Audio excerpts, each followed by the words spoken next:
All right, what's up, y'all? Welcome in. We are, as we are every single Thursday, live from BP Skinner here in the Vista. Luckily, inside, a little wet, a little rainy outside.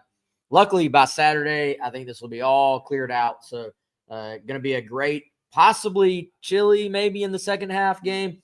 Again, as we always tell you, whether it is a big event coming up, maybe a wedding, your own or someone else's, or just want to get something nice for the game, come on by BP Skinner here in the Vista and check them out and get hooked up with some great gear. I am Wes Mitchell. He is Chris Clark. As always, represented by our buddy Clint Hammond of CMG Home Loans. ClintHammond.com, 803-422-6797.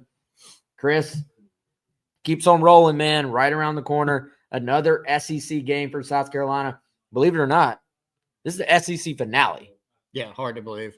Very hard to believe, but it is here. Missouri coming into town. And, guys, it's kind of one of those games where, for me, we always talk about how your perception of a matchup kind of shifts as the year goes on, right? And so for Carolina and for Missouri, this one has gone up and down a couple of different times this year. Now, as we sit here, you kind of go in with most people, I think, feeling like South Carolina not only should win this game, but can control this game, but they're going to need to, I would say, exorcise some demons, as they have many times this year. In order to do so, that starts with winning up front. That starts with just, I think in a lot of ways, Chris, just taking care of business in this game. Yeah, and I think, Wes, you look at the 3-game losing streak that Shane Beamer has to Eli Drinkwitz in Missouri, 5 straight overall in this series, the last one being the monsoon game, as you always say, in 2018. And so, look, to actually exercise those demons, to break this streak, it's not to me about anything psychological, but there are some trends in this game over the past few years that South Carolina has to break, right? There have been some common themes. Shane Beamer talked about those on Tuesday during his press conference. A lack of physicality, just getting beat up front, as you just alluded to. And for Beamer, that went back to running the football. So when you look at South Carolina's offense, they frequently were turning the ball over too much. They had way too many negative plays, which Beamer talked about actually LSU week, because LSU's defensive coordinator, Blake Baker, was at Missouri for a couple years in this series, and 2 or 3 of those losses. But also South Carolina couldn't run the ball. 1 year they're in the 30s in terms of rush yards. 1 year they're in the 50s. The highest rush total in the last 3 years, 69 yards. That's not going to get it done most weeks. You look at the South Carolina team this year, they're built better to run the football. Missouri, not quite as aggressive, not quite as, havoc creating maybe this year, although they have been pretty good overall in defense. So that's where you start, in my opinion. Carolina, you got to be able to run the football and reverse some of these trends that you've had in these games and in these losses. We're going to hear from Gabe Dearmond from Power Mizzou here momentarily to talk about kind of the Missouri perspective of this game, particularly what's going on at quarterback with them. And let's start with the injury report on both sides. So, as you know, if you're watching live, it is Thursday afternoon. If you're listening later on, there will have been a couple of injury reports to come out, between when we're doing this and when you're maybe hearing this. But as of right now today, Thursday afternoon, Brady Cook, Missouri quarterback, is listed as doubtful for this game, which means, not ruled out, but as of right now, probably will not play. However, there is a big caveat in that. As you mentioned earlier, a tough kid, man. He went to the hospital in the middle of a game. Came back and was back on the field. And as you will hear when we hear from Gabe, Missouri has not been the most forthright about the injury status of players, which actually can get you fined these days, but I doubt, that's something that's very hard to prove, I guess you would say. But anyway, so we'll hear from Gabe, but I thought some good injury news for South Carolina when that availability report came out on Wednesday, in that there was one guy who wasn't on there at all, who has been on there, and that's DeAndre Jules at defensive line for South Carolina, interior guy, defensive tackle. It's been impressive to me to see how you've been able to roll guys in and out of that position. You didn't have Jules for the last 3 games, but you just kept, you really didn't miss a beat. You were without Michael Barrett last week, and you're able to keep rolling at that spot. And also importantly, none of the guys we saw go down against Vandy on the defensive line, whether you're talking about edge or defensive tackle, all these guys had to kind of hobble off or be looked at some point in the game. Kyle Kennard did, Dylan Stewart did, Tonka, Boogie, TJ, all at some point got looked at. None of them on the player availability report, which means it's actually a good thing. If they're on there, that means there could be some limitation or they could be out. None of those guys on the Wednesday one, which means they're all expected to play, except for Barrett, who missed the last game. He's still out this week. So we'll get into Josiah Thompson here in a second, but particularly on the defensive line, getting a guy like Jules back, I think he was quietly playing very, very well. So that could be a little boost there as the year progresses through these final 3 games. Well, we always talk about how much of a grind the month of November was going to be because of the number of games that you have back to back to back, right? And then you also have the fact that you don't have a bye week in there. You're playing some difficult opponents, right? As South Carolina does pretty much the entirety of the year. As the year goes on, the mileage, so to speak, kind of piles up on you. The amount of snaps that these guys are playing. South Carolina has been able, of course, to rotate guys, but you just look at Vandy, it's kind of a little bit of a mash unit out there at times. They got guys rolling in, rolling out. Fortunately, as you said, none of those injuries or none of those, bang ups, nicks were that serious. So they'll get all those guys back, but to have Jules back, I think is critical, right? Because it's another guy that you can roll in there. Tonka, TJ, Boogie playing the most snaps in there. Barrett, when he was healthy, he'll be out for this one, as you said, could also give you some snaps. Jules isn't somebody that you just say, hey, this guy can come in and play for us a little bit if we need him. No, Jules is someone you can feel very confident in putting out there. He's a 6-year guy, going to have a really good chance to be drafted, even with somewhat limited snaps this year because he's missed some games. He's got a lot of experience. He can play at a high level. So now you've got somebody back in the mix where if you feel like, hey, we need to give TJ a break, Tonka a break, Boogie a break, he can go in there and play 20, 25 snaps or more if needed for you and be a part of that rotation. Yeah, another one of those basically co-starters to start the year. And so that'll be good for the defense. Also, I mean, you're just happy for Jules because that's the guy that came here to play and be in the mix and show he can do it at the SEC level and was doing just that and then has had to deal with the injury for really the last month or so. So good for him, good for Carolina. Josiah Thompson listed as probable on there, the left tackle.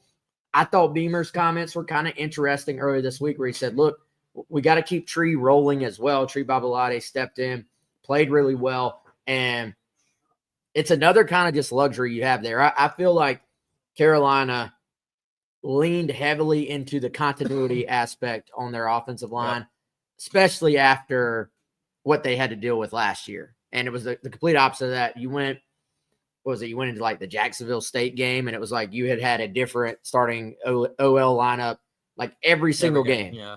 And so this year, they leaned heavily into week to week. Hey, we're going to roll the same 5 guys out there.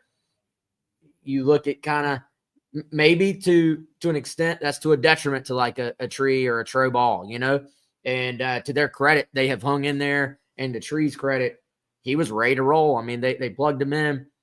O-line kept playing well, didn't miss a beat. And so I do wonder, will you see both those guys this week? Beamer kind of hinted you might.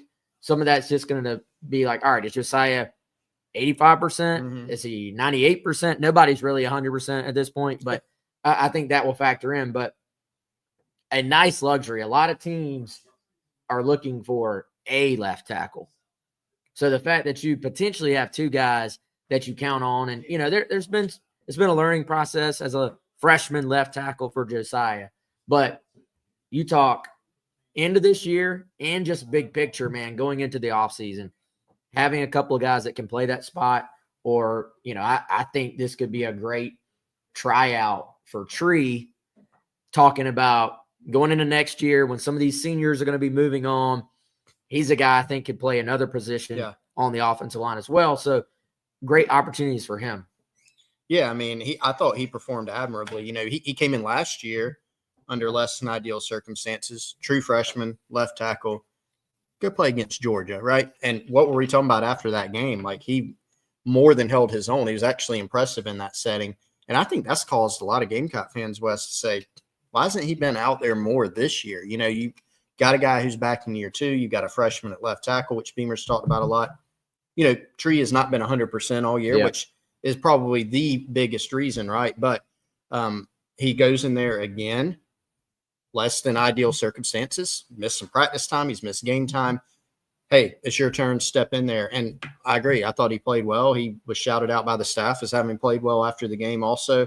And so that is a nice thing to have. You have, you know, we talked about it going into this year. You've got some questions on the O-line you entered the year with, but you've started to develop more and more continuity. That group is playing better.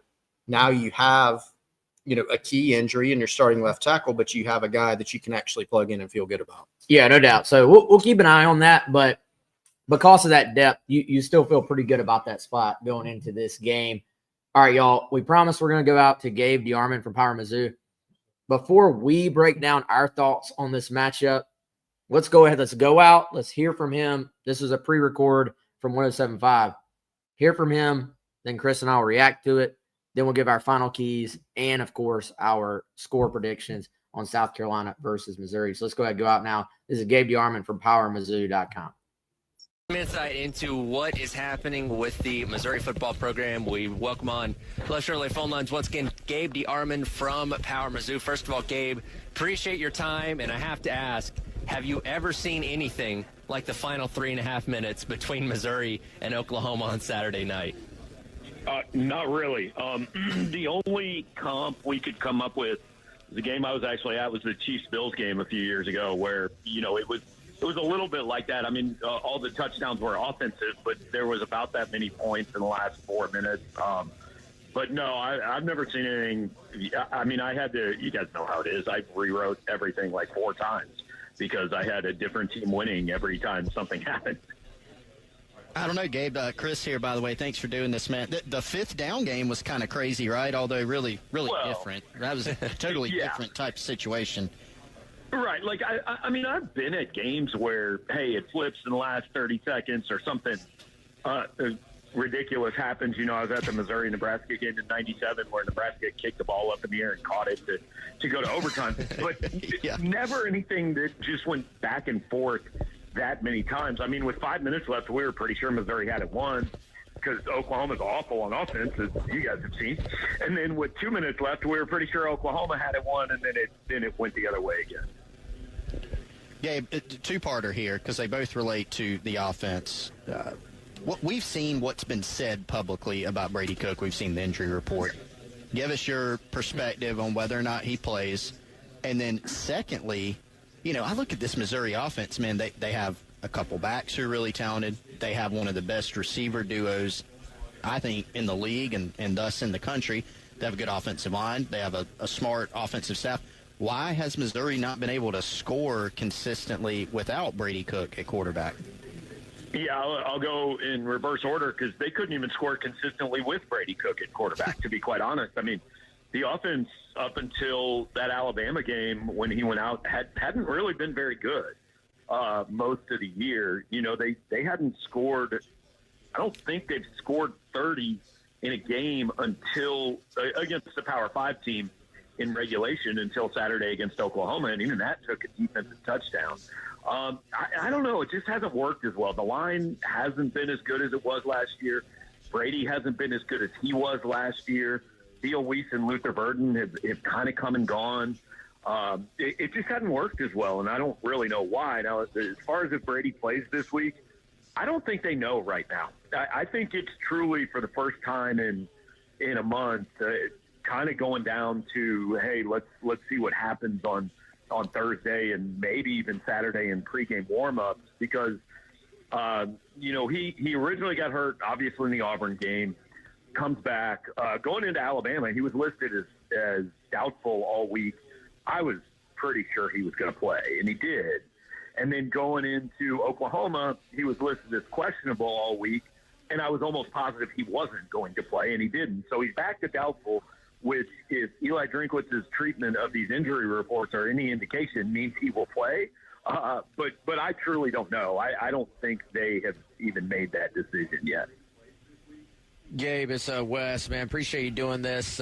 Let's talk a little bit about the defense. Obviously, At least from my perspective, watching Carolina play Missouri over the last few years, they've been really just disruptive up front and have kind of just owned South Carolina physically on that side of the ball. That's something Shane Beamer talked about earlier this week.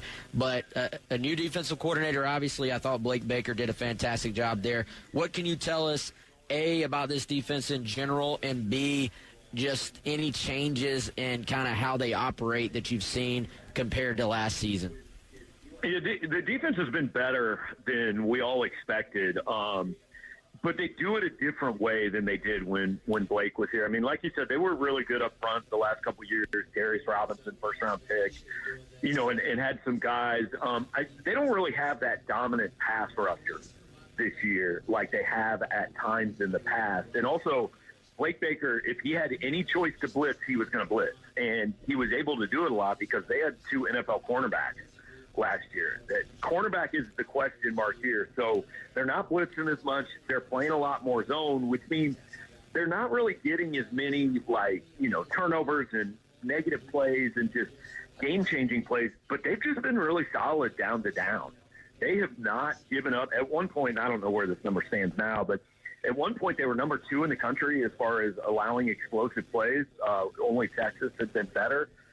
They did allow a few early in the season, but really haven't given up much lately in terms of long plays. So it's just a defense that kind of does its job, and it's not really flashy. But, again, the offense has been worse than we thought, but the defense has been better than we thought outside of one day in College Station, which, I mean, that was just nothing worked that day.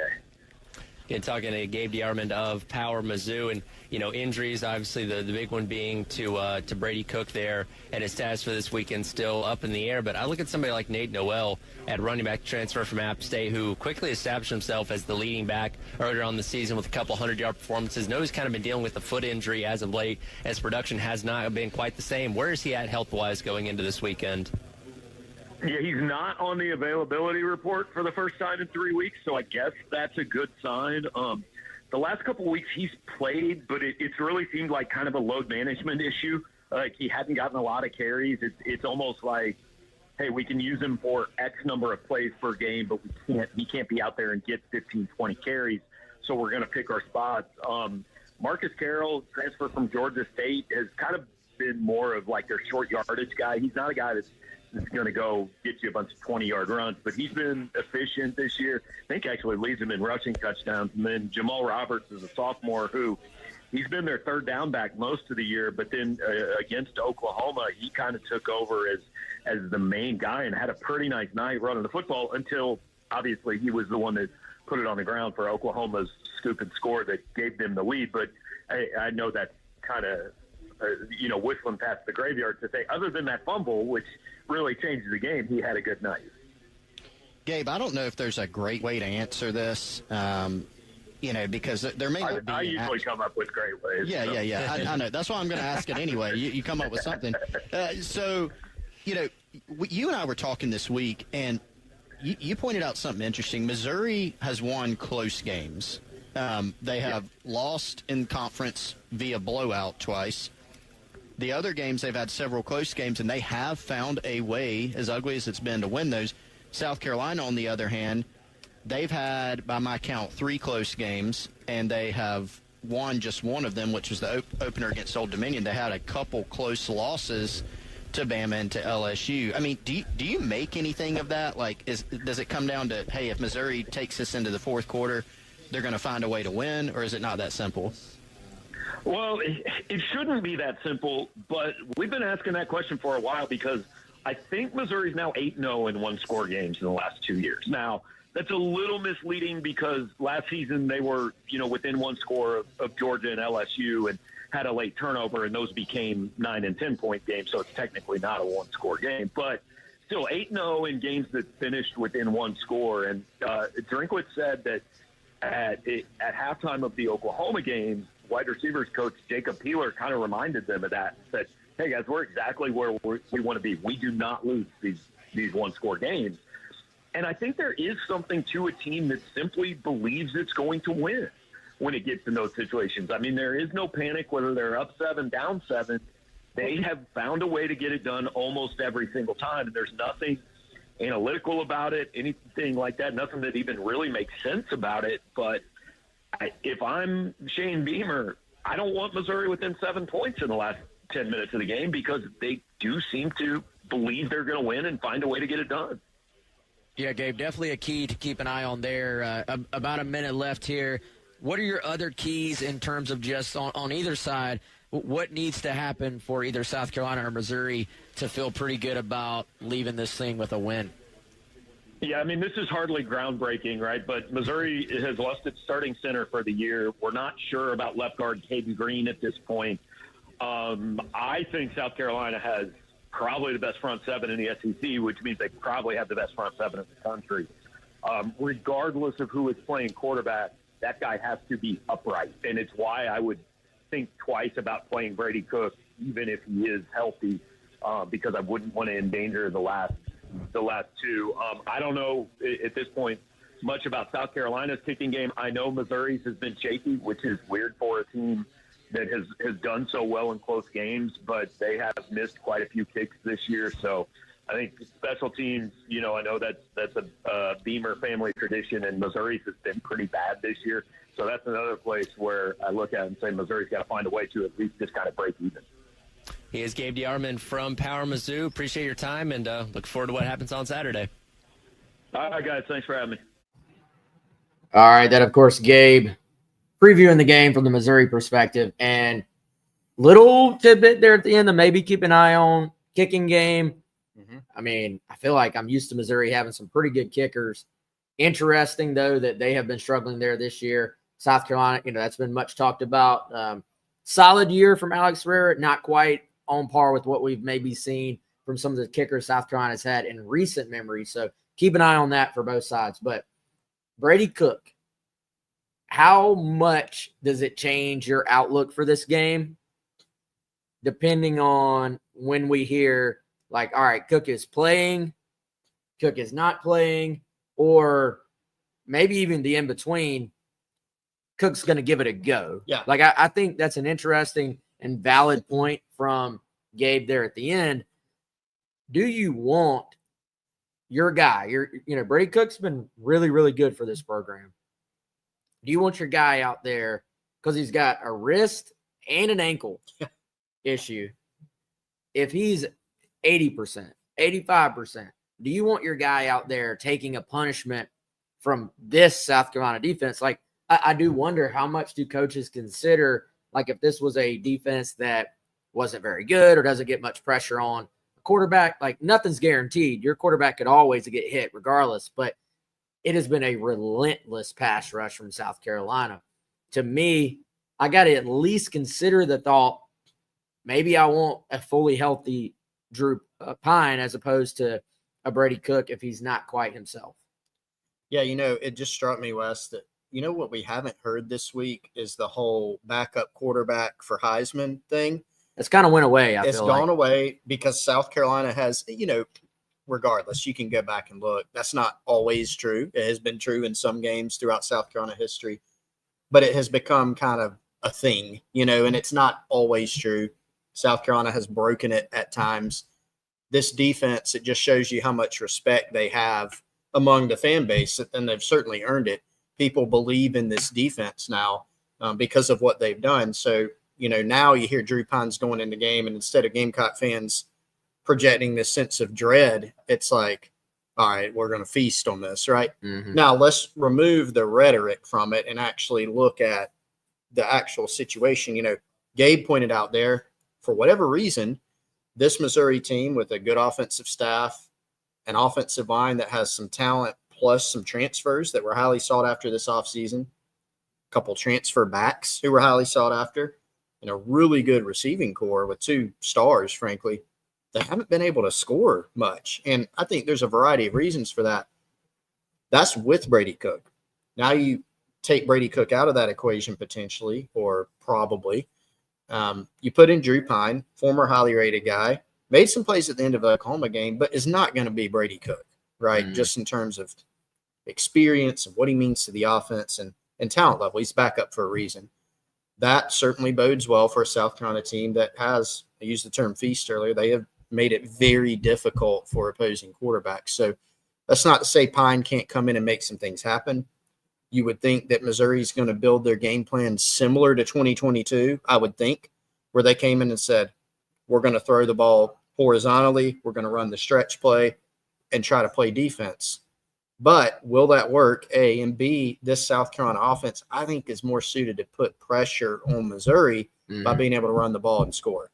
Yeah, and I think a lot of the discussion in Missouri this week was, did they find something at the end of that game? Last week, you know, I've seen this from struggling offenses. I've seen it here at Carolina. I've seen people, not talking about this year, like in the past, it goes well at the end of a game. You kind of talk yourself into, oh, has the offense turned a corner? Yeah. Sometimes you make those late game plays because you're in desperation mode and you're much more willing. You may say, I'm going to lob this ball up to Luther Burden.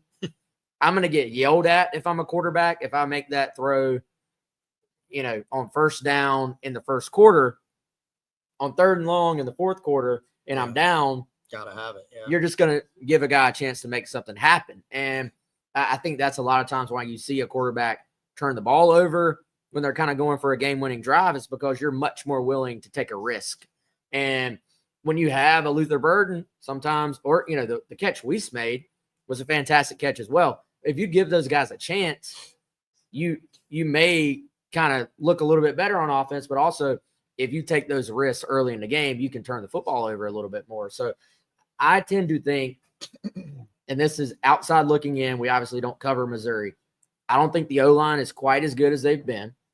And as weird as it is to say, I don't know if these running backs are as good as we have seen from Missouri over the years. Like, you can go back and, you know, the kid Schrader last year. Cody Schrader, yeah. I mean, he was an afterthought when he joined the program and was fantastic for them. You can go back over the years. Here was the other kid, Tyler Beatty. Oh, yeah. They have had backs. And Russell Hansborough. Yeah, let's get into what they do on offense. That outside zone. Yeah. They have had offensive line and running backs that are perfect for that scheme over the years. And so the Missouri guys on one of their podcasts, they were talking about last week was kind of just, they were just kind of jabbing. Like, you're not throwing the ball down the field much. You're just jabbing. And eventually you kind of hope that you can start to hit a couple of haymakers. And the game here 2 years ago, you know, Missouri comes in and they just said, look, it's and that Missouri offensive line, I think if I remember correctly, had struggled to protect their quarterback. Mm-hmm. Now, they were not facing a Carolina defense that looks like the one that's going to be over there this Saturday, right? Sure. But they said, hey, if it's 3rd and 9, we don't care. If we have to punt, we'll punt. They said, we're not going to get our quarterback hit. And they said in this case, our being Missouri, they said our defense is good enough that we don't feel like South Carolina's a threat. Yep. And so they just played their game. Carolina made some mistakes. Carolina got their quarterback hit. And it was a perfect game plan for that game. The question is, can a game plan like that work against this South Carolina defense or this South Carolina offense? And, you know, I think at its core, that Missouri approach, that kind of is who they are. Like, they are it's outside zone, outside zone, outside zone. It's wide receiver screen to the perimeter. It's let's find a way to get Luther Burden the football in a variety of ways. I do think they do a really good job of just moving him around. Yep. You can't just double him. You can't be like double number 3 because sometimes he's lining up like almost as like a wing, like an H-back. Sometimes he's spread out. Sometimes he's in the backfield. They motion him. They do a good job with that stuff. Now, if you blow up the outside zone, that's what they build everything else around. And I think Oklahoma did a pretty good job, especially early on, of just and I think that's a good comparison for South Carolina's defense because they get after the quarterback as well. They're very athletic up front. They have a great linebacker in Danny Stutzman. If you could replicate that, then you really take away Missouri just being able to kind of just jab at you all day. You want to put them, as we say about every team Carolina plays, put them in the second and longs, put them in the third and longs. But that would be far different than what you've been able to do against them in recent memory in this stretch. But I think you do have to kind of like that defense's opportunity, like their chances to do that. Yeah. Beamer pointed out during his press conference on Tuesday, open field tackling and how big it's going to be. I loop in, my two kind of keys to bring it forward a little bit. I think open field tackling is big because there are going to be times where they're going to say, here's the ball, Luther Burden. Here's the ball, Theo Weiss. Make something happen. And Burden's an explosive player. I mean, he's one of the best receivers in the country. Really good after the catch, explosive. You're going to have to tackle him at times in space because if you can't, they can keep running that, And so you got to be able to take that away. Secondly, explosive plays. Burden, Weiss, they're explosive players. They have a big time downfield presence. We have seen a few times this season, South Carolina's proved pretty hard to go up and down the field on them and just be very methodical and convert a bunch of third downs on a drive. Not that they've had none of those, but we have seen teams score via big plays, right? Think about Old Dominion even. They scored 2 touchdowns, 2 explosive plays. Vandy had the explosive run from Pavia. Texas A&M had a long touchdown run. So I think if you can tackle well in space, on screens, on the outside zone, and then if you can prevent big downfield plays, you really like your chances for Carolina to just bear down and make big plays against Missouri's offense. A point we hit on a little bit, I wanted to expound on. The other side of what we're talking about is, can you as an offense kind of force them out of being able to do that? Yeah. By putting like game pressure on them. Like you're hoping your defense puts physical pressure on them. Can you put game pressure on them? That's one thing the offense has not been able to do in recent years against Missouri, especially that 2022 game everybody remembers. And there are, parallels there just in, hey, Carolina's ranked now. Missouri comes in middle of the day, kind of, you got to keep bringing the energy. You got to bring the consistency we've seen from this team if you're South Carolina. That offense had yet to really – that offense was not the one quite yet that we saw go off on Tennessee and play pretty well at Clemson. They were still figuring themselves out. You do hope this offense, if they keep doing what they've been doing the last 2 weeks, they've been scoring early. Like their early drives, like when they've been on script, it's been fantastic. Missouri is a good defense. I don't know if they're like that super disruptive defense we're used to seeing from Missouri. Yep. That and everything we're talking about is on paper. You got to go play the games. That on paper feels like a win for me for Carolina. Like you should have some belief that midway through this first quarter, you're sitting there going, all right, offense is moving the ball on these guys and defense is in the backfield. Yep. If that's how it plays out, then regardless of all the other details, you should feel pretty good about winning this game. I think it's interesting that the Gamecock offense the past couple games has played well against 2 very different defensive styles, right? Think about Texas A&M coming in here, loads of talent, really good up front, and Mike Elko coming up with crazy blitzes, right? You saw a lot. Carolina was able to counter that, and not to discredit what everybody did up front, play calling, but Lenore Sellers just pulling a Superman performance up front, evading probably 6, 7, 8 sacks with what he did. But that showed, and then they were able to run the ball. Then you take Vandy, who's pretty much the opposite. Not that they never blitz, but Vandy's much more of, we're going to keep it in front of us. You got to go up and down the field and earn it. You're going to get in third and shorts. You got to convert them. You might get in third and long. You got to convert them. We're going to wait for you to mess up. We saw that early in that game, first Carolina drive. They sputtered out. That a 3rd and 6, got a penalty, 3rd and 11, don't get it. You got to kick a field goal, you miss it.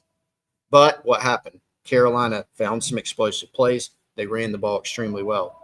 So this is an offense where you go, okay, maybe they're hitting their stride.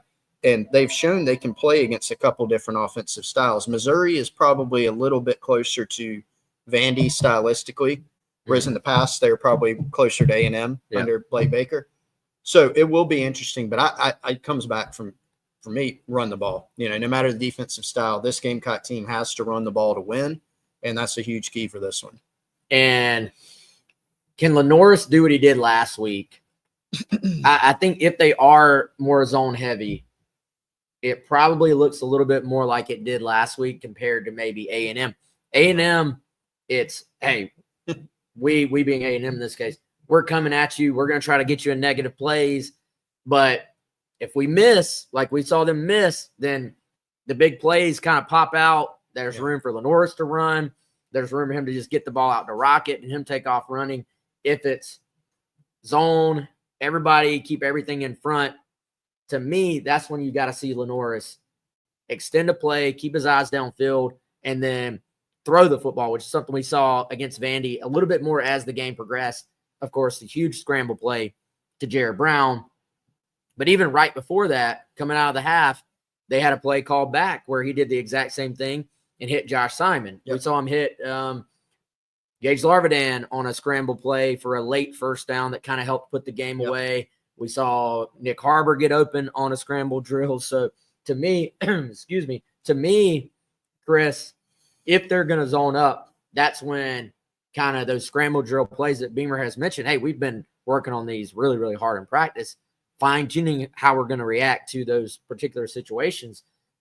When they're in zone, it's all eyes on Lenoris. So the super long runs, like you saw against LSU, for example, maybe aren't in play as much. But when the zone kind of expands out and there's more time for a receiver to just settle in, that's when Lenoris buys time, flicks the ball out. We've seen, threw the ball 45 yards in the air on the run with minimal effort.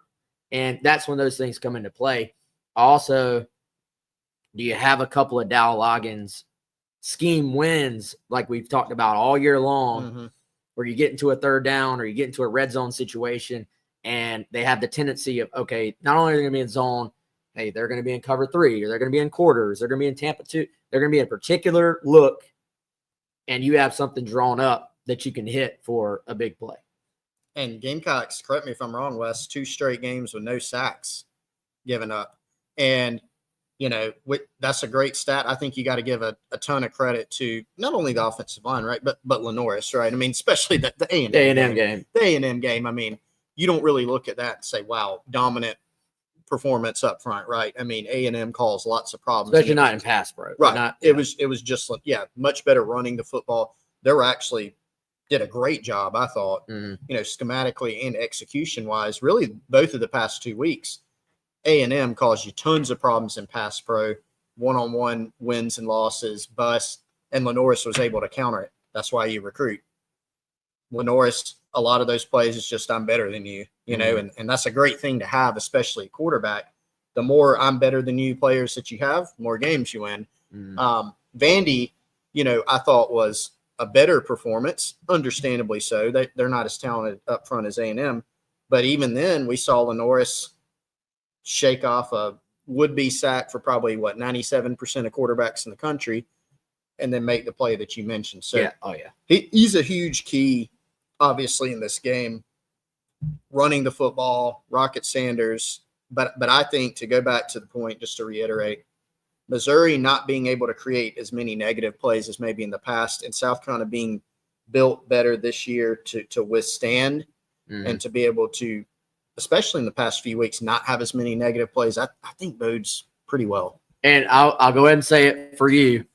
Turnovers, always going to be a key with this team. Yep, I wasn't going to mention it this week. I'm going to say it for you. But because you can't revert back and you can't let this game be about turnovers. Because if it is, that I don't want to say that's the one way Missouri can win this game, but really, you feel like if both teams just lined up and played 10 times and there were no turnovers on either side, South Carolina's physicality should win most of those games. It's when you kind of let that's an interesting point from Gabe earlier. Missouri in 1-score games they've won in recent years, and you kind of even look back and you're just like, how? And is there a belief element in that of, hey, we're just getting these close games, we're going to find a way to win? Can you break that if you're South Carolina? Can you really honestly just make that not even be a factor? That's ideal.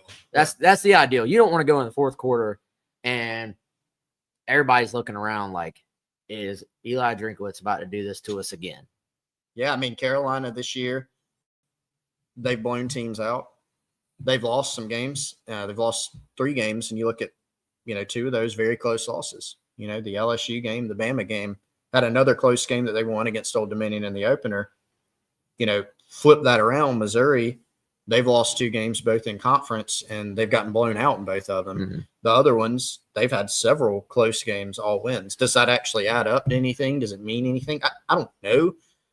But I do agree with the point that if you're South Carolina, you'd like to jump out to a quick start, which we've seen from this team, but you'd like to sustain that start, throughout the game and just keep the foot on the gas and not have that be a question in the fourth quarter.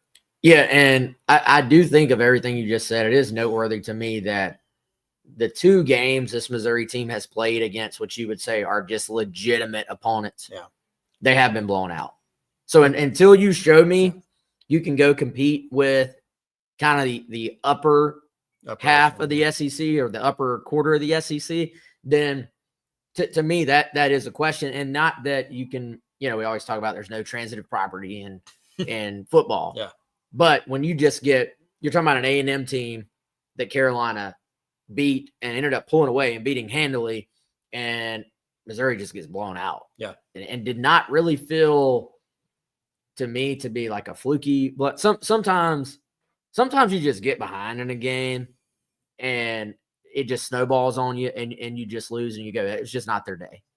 The best team in South Carolina football history, for my money, they got blown out in Gainesville. 44-11. Yeah. And you're just like, that's just not their day. No. Yeah. And From so sometimes that happens. But to me, it is very noteworthy. A&M and Bama just and it was a little bit more, one of those games was, I think, 24-0 at half. I think that was the A&M game. Alabama was a little bit more of a slow burn. Yeah. Alabama kind of put it away in the third quarter. So, I mean, who knows what script this game will take on, but it is, to me, at least noteworthy that they've got a great record. Like that matters for something, but when they faced the better teams, they've kind of been exposed a little bit. We'll see if South Carolina can expose them. And Chris, regardless of who plays quarterback for Missouri this week, this will be, trying to think. So Vandy obviously had a quarterback with great escapability. Marcel Reed, I mean, that guy actually, he might be the best runner. Well, Jalen Milroe. But Reed. Yeah, you have to start going up and down the list. There's a bunch of them. They faced some runners. They have. Brady Cook at the peak of his powers when healthy, he can move around a little bit on you. But Drew Pine can move around some more than I thought. He's that little kind of sneaky, Sneaky, he's sneaky athletic. Yeah. Drew Pine, not very tall. Yeah. So I don't know. There is a path to Missouri upsetting South Carolina. There always is. Yeah. But I also think there's a reason that even though Carolina actually doesn't have as good of a record as Missouri, the computers and all those things have caught up, they've caught up to the fact that Carolina is probably the better team and that they're favored here and they should be favored. So to me, it will be a legitimate upset if South Carolina does not win this game. And so, Chris, let's get into some final keys to Carolina avoiding that. And what has to happen above all else?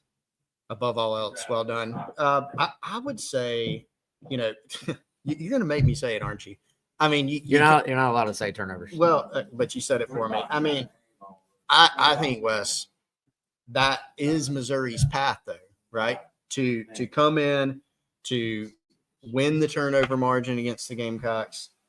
If Carolina beats itself, if you look at the box score and they've got 11 penalties for 100 yards or 95 yards and it's a bunch of drive killing penalties. I think that really is the path, right? That's what could really hurt you if you're South Carolina. If you can just play your game, if you can just run the ball, I think you like the chances overall. If you're Carolina, run the ball. Let me go back to my defensive keys. You got to tackle well in space. You got to prevent explosive plays. You like your chances of making Missouri go up and down the field constantly to score enough points to win this game. Agreed. Let's try to get specific and particular about things this week. Okay, I'm down. Smash the outside zone. Like when they try. I mean, we've seen them run that outside zone. Go back.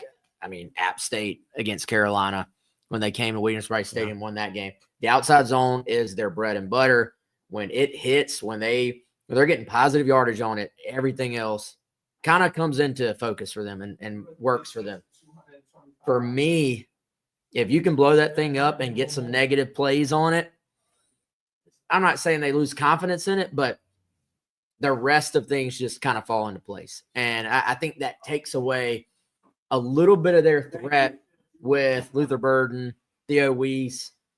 If they start having to throw the ball down the field on you, that's way different than them feeling like, oh, we're running the ball. Now we're going play action. We're getting everything involved. Their tight end. Norfleet. Yes. Good player. Norfleet, that was the guy watching them on, their recent games. I was like, dude, he's a little bit more of a mismatch than people talk about. Yeah. And he's 6'7". Yeah. So keep an eye on him. If I'm them, I may be getting that guy more involved because their kind of third receiver has been banged up, Mookie Cooper. Yeah. So, and Mookie Cooper got mentioned by name by Clayton White this week as a guy to watch. So I don't know. You kind of do feel like Drinkwitz is going to have some type of, what would you say, like a Tennessee beater. Yeah. He's going to have something for you. He will.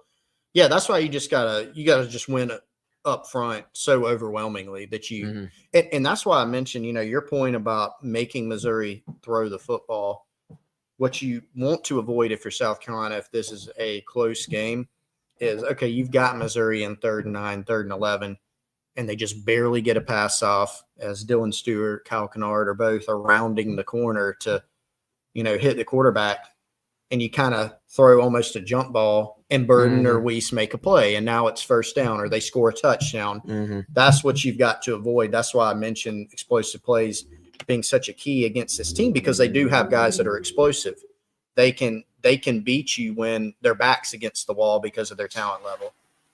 Yeah, and don't maybe get so like this defense is so good and athletic and just gets after it to the point that like don't get so completely caught in the moment that you let yourself kind of run yourself out of a play, and the next thing you know, Burden is flying down the field for a 65-yard, screenplay that's gone for everything, basically. So, all right, y'all, we're getting our final scores here. I'm gonna throw you a curveball first, Chris. Oh, who you got? Tennessee and Georgia.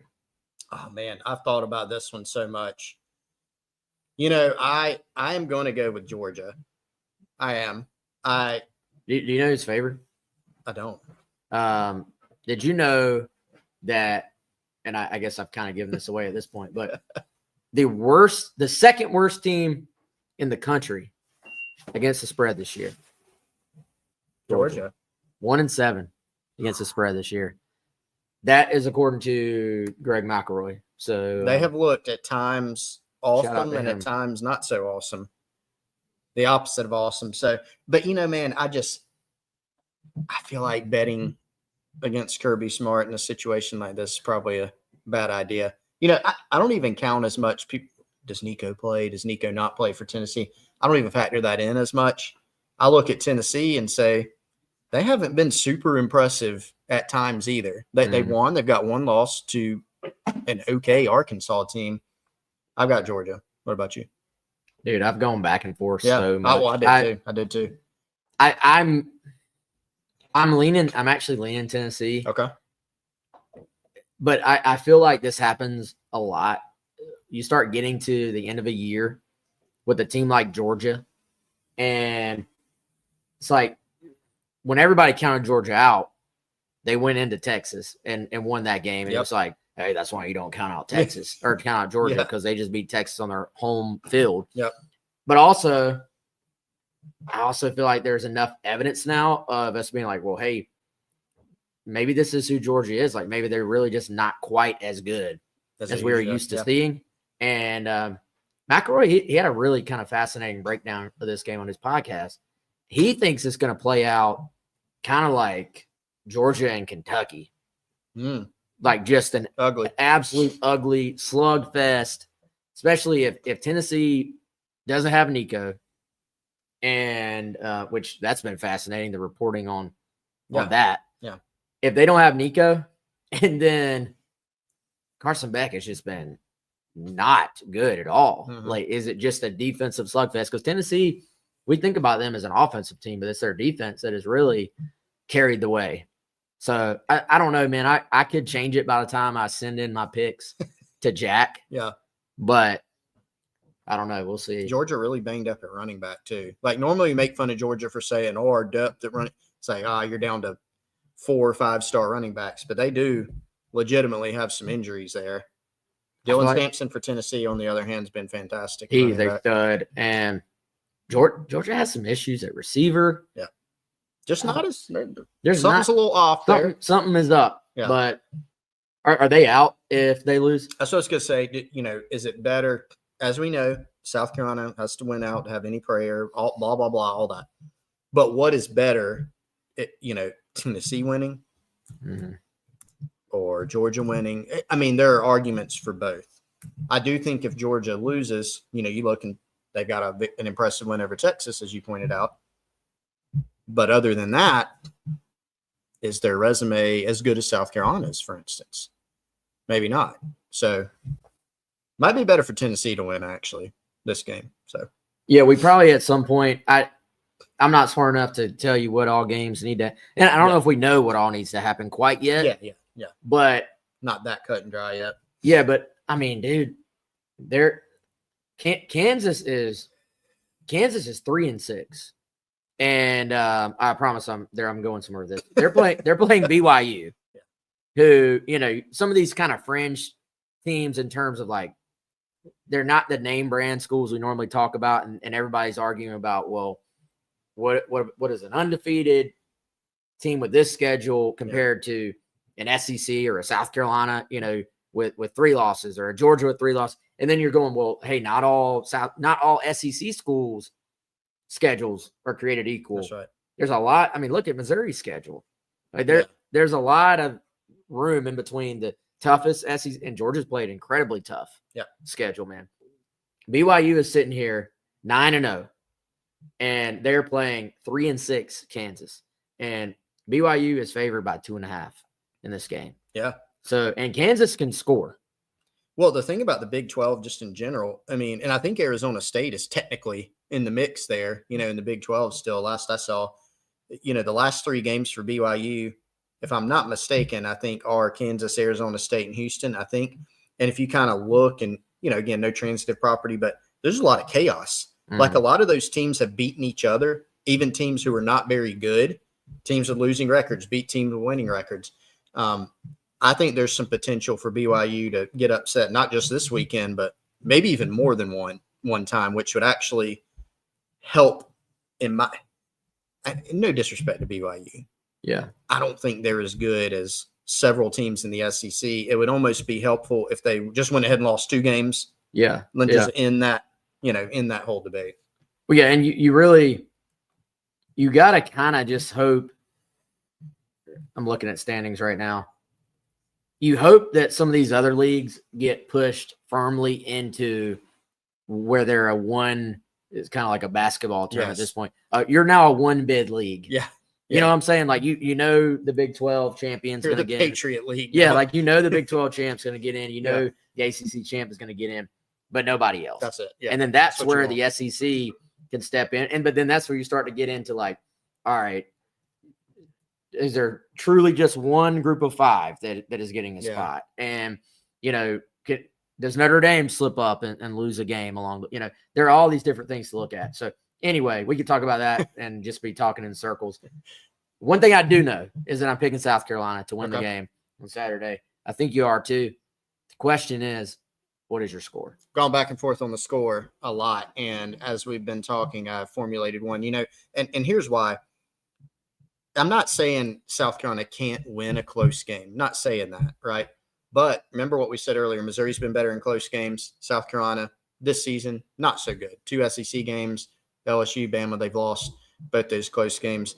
I think the formula for South Carolina is to jump out ahead early, hang on, sustain it, continue playing well. So for that reason, I'm going South Carolina. A little bigger than I originally had, 31-14, 17-point margin of victory at home for the Gamecocks. Does whether or not Missouri has Brady Cook change your thinking at all? Absolutely. Yeah. I think even a less than, Brady Cook wouldn't be 100%. Obviously, if he played in this game, he's literally listed as doubtful. We know he has not 1 but 2 injuries. I think they would play better with him, though, quite frankly. I mean, kid went to the hospital and came back. He's tough. He's talented. If he was playing, it would not change my pick. It would probably change the closeness of my pick by a little bit at least. You said 31-14? Yeah, I think I meant to say 31-17, but I'm going to stick with 14 since I said it was just meant to be. We'll just go there. Yeah. I feel like that 31 number it's a good number for Carolina. Like they've kind of, and I think I said they would score 31 last week. Yeah. You're a missed field goal away. Yeah. Or if you just score at the end as opposed to completely just running the clock, so that this feels like an offense against just what I think is kind of an average SEC team in Missouri. Like they're a team that can beat you if you play like hot garbage, as Beamer has said, but that if you play to your standard, like we've seen the last month, Carolina should win. And so we'll see which of those sides we get. Give me 31 as well. I think Missouri's going to kick a couple field goals. So give me 31-13 as well. But I think if they played 10 times, like that's a pretty good indicate. Like it's a pretty good range that would land somewhere around that score most of the times that they played. But the big key again, Carolina just coming out, like you said, don't turn the ball over and just play your game. Like this is not a game where you have to get a Herculean effort from everybody. Like you don't have to go play above your heads, and you're not going to need 100 things to go your way. Play your game, and it should, we think, fall into their favor at Williams-Brice here on Saturday afternoon turned evening, which, by the way, if you don't have your game day gear yet, come on by BP Skinner. It's going to be chilly by the end of this game. So be prepared for that. Luckily, hey, it's raining now. I think we're good on the rain on Saturday from what I've read, but I do think you're going to have to deal with some chill in the air when the sun goes down, and this will be a night game by about halftime. So be ready for that. Brent, anything else I need to know? Come get a pullover or a sweater. Yeah, pullover, sweater. It's going to be chilly. Like it's going to be one of those games where it feels great at kickoff, and by the time the sun goes down and you're sitting outside for the whole game, probably going to be kind of chilly. And y'all are open, of course, Friday. Friday, 10 to 5, Saturday, 10 to 2. And we've got back in stock. Everybody's been asking about our black with the script hat. Black script hat, yeah, back in stock. If you've been looking for that, come on by, see Brent, come say hello. BP Skinner here, 1003A Gervais Street in the Vista. That's going to do it for us. He is Chris. I am Wes. Thank y'all for joining us. Y'all enjoy the game on Saturday. We will be